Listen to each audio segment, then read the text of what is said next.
السلام عليكم ورحمة الله وبركاته. اللهم صل وسلم وبارك على سيدنا محمد وعلى أهله وصحبه أجمعين. النهاردة معانا 3 أخبار. أول خبر معانا عيدية الحكومة لموظفيها في العيد. تاني خبر مفاجأة سارة، وزارة التربية والتعليم بتعلن موعد صرف مكافأة الامتحانات في 2023 للمعلمين. تالت خبر البحوث الفلكية بيكشف موعد ميلاد هلال عرفات وأول أيام العيد. قبل ما نبدأ الأخبار ما ننساش اللايك اللي تحت الفيديو والاشتراك في القناة وتفعيل الجرس عشان كل جديد يوصل لكم بإذن الله. أول حاجة معانا عيدية الحكومة لموظفيها في العيد. مع اقتراب عيد الأضحى المبارك سعت الحكومة لصرف علاوة لتخفيف العبء على موظفيها، وأعطت العديد من الوزارات والمصالح الحكومية موظفيها منحة مالية تقديرا للجهود الكبيرة التي يبذلها العاملين بالوزارات. وقرر الدكتور محمد مختار وزير الأوقاف منح مكافأة 300 جنيه للعاملين بالوزارة تصرف قبل عيد الأضحى المبارك تقدير لبذلهم من خلال الأنشطة الدعوية الصيفية كمشروع مدرسة المسجد الجامع والقوافل المتتابعة ومشروع صكوك الأضاحي ومشروعات البر الأخرى. وأعلنت أيضا شركة مصر للطيران عن صرف 900 جنيه لجميع العاملين بها بمناسبة عيد الأضحى، وسيتم صرفها خلال الأسبوع المقبل.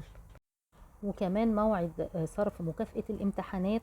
بتعتبر هذه المكافأة من الجوائز الهامة والقيمة، وهي بتمنح لهم كشكر وتقدير على الجهود الإضافية، وقيمة المكافأة من 500 جنيه إلى 2000 جنيه. وبيتم تحديد موعد صرف المكافأة بناء على اللوائح في وزارة التربية والتعليم، ويتم صرفها عند نهاية العام الدراسي أو قبل العطلة الصيفية، وبيتم الإعلان عن موعدها من خلال القنوات الرسمية للوزارة. والبحوث الفلكية بيكشف موعد ميلاد هلال ذي الحجة. صرح رئيس المعهد القومي للبحوث الفلكية بأن طبقا للحسابات الفلكية التي يقوم بها معمل أبحاث الشمس بالمعهد بأن هلال شهر ذي الحجة سوف يولد مباشرة بعد حدوث الاقتران في تمام الساعة 6:38 فجرا بتوقيت القاهرة المحلي يوم الأحد 29 من ذي القعدة 1444 هجرية الموافق 18/6/2023 ميلاديا. وتكون وقفة عرفات لعام 1444 هجريا فلكيا يوم الثلاثاء 27/6/2023 ميلاديا. ويكون عيد الأضحى لعام 1444 هجريا فلكيا يوم الأربعاء 28/6/2023. وثاني أيام العيد الخميس 29/6/2023. ثالث أيام العيد الجمعة 30/6/2023. رابع أيام العيد يوم السبت 31/6/2023.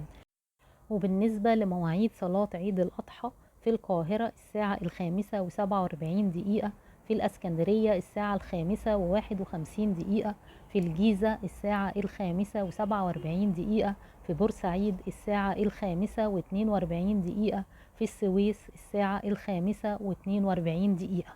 وكل عام والأمة الإسلامية بخير. ودي كانت أخبارنا. ما ننساش اللايك اللي تحت الفيديو والاشتراك في القناة وتفعيل الجرس عشان كل أخبارنا الجديدة توصل لكم بإذن الله. ومع السلامة.